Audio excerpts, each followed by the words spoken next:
welcome to today's Sunday school lesson. I had a song on my mind this morning when I woke up. You might even know it. It goes, can't you be my neighbor? Have you guys heard that song before? Have you heard it before, Chris? It's a very popular song, isn't it? And it reminds me of our lesson today. Our lesson today is the parable of the Good Samaritan. And it has a lot to do with who is your neighbor. You remember that lesson we did on the two greatest commandments, Chris? Oh, yeah. What were those two greatest commandments? Love the Lord your God with all your heart, with all your soul, with all your mind, and with all your strength. And love your neighbor as yourself. And in today's lesson, we'll find out, what did Jesus mean by your neighbor?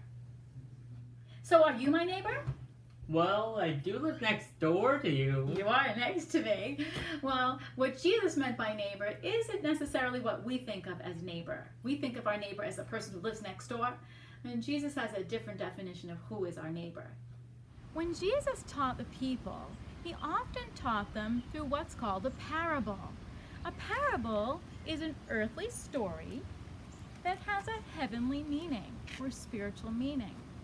And a lot of times he taught them using objects and situations that were very common to that day so that they could relate well personally to the story he told. For example, a lot of times he used plants and seeds because many people back then were farmers. Sometimes Jesus used a familiar situation such as a man traveling down a deserted road in order to express a very important spiritual meaning through his parables. Today's story is about a traveler who was going down a deserted road when something terrible happened to him. Through the story, we can learn something very important from Jesus. Please see if you can think carefully about the story and what it really means. The message of today's story is very important to what's going on in our world today. Today's story is found in the book of Luke, chapter 10, beginning in verse 25. So please go and get your Bible, pause the video if you need to.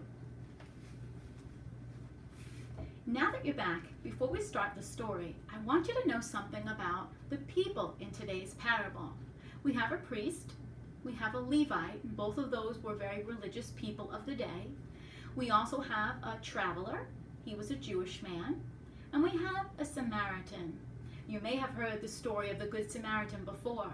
The Samaritan is a person who did not get along with the Jewish people.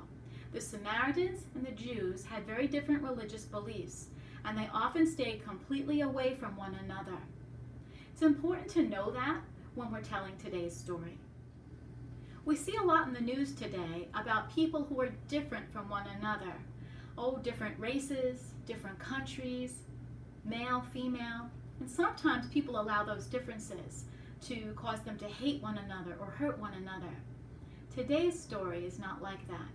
Pay careful attention to what Jesus wants you to learn. A man was going down from Jerusalem to Jericho when he fell into the hands of robbers. They stripped him of his clothes, beat him, and went away, leaving him half dead.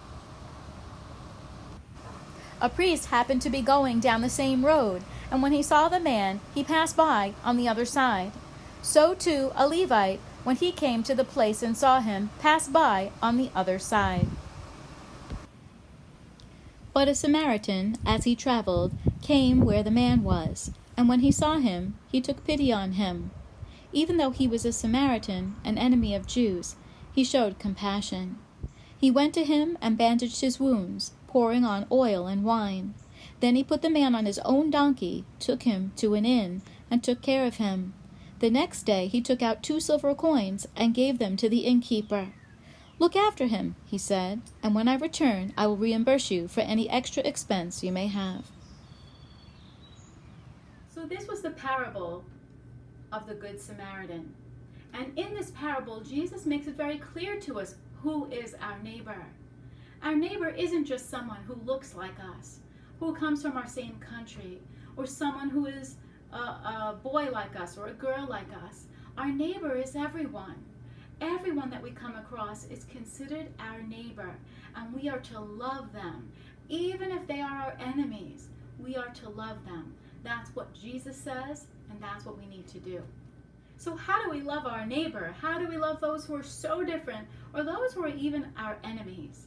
But God says this in the book of James, in chapter 1, verse 19. He says this, "My dear brothers and sisters, take note of this. Everyone should be quick to listen, slow to speak, and slow to become angry." So when we see all those people out there on the news so very angry, and that's their first reaction, they're really not doing what Jesus says, and what God says in His Word. We're supposed to be slow to speak and slow to get angry and quick to listen.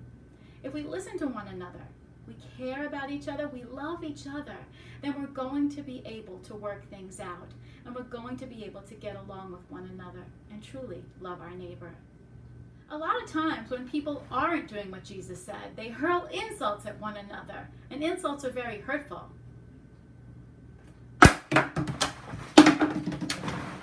Insults and more insults and more insults, and pretty soon the person is really hurt, both inside and out. And they're so tempted to throw insults back. Sometimes their insults get even more painful and worse. Please stop. Please stop. Okay. Enough. But that's not what Jesus wants. What Jesus wants is us to be kind to one another, to love each other. Instead of insults, people should show kindness to one another. Oh, this is so heavy. So heavy. Oh, thank you, young man. You're welcome. I really appreciate your help. You know, I've seen you before around here. You're from another country, aren't you? Yes, I am. Well, it's so nice to meet you, and thank you for your kindness. Yep.